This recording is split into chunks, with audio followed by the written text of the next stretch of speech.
Pada video kali ini kita nak tunjukkan apa itu kafe dan restoran layan diri pertama di Malaysia, Teratak Opah.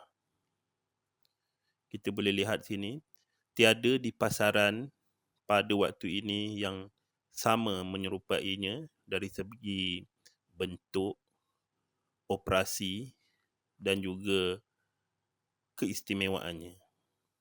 Kita boleh lihat sendiri, belum pernah ada lagi di pasaran kita.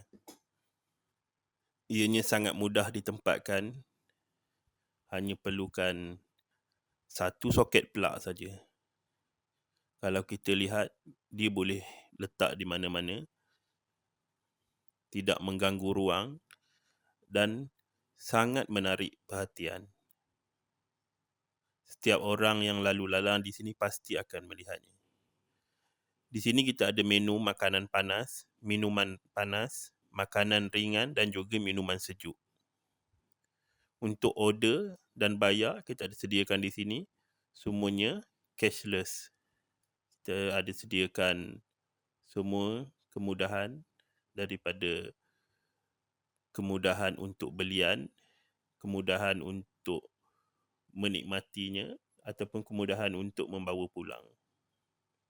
Di sini ada bahagian minuman panas. Semuanya cashless dan sangat mudah.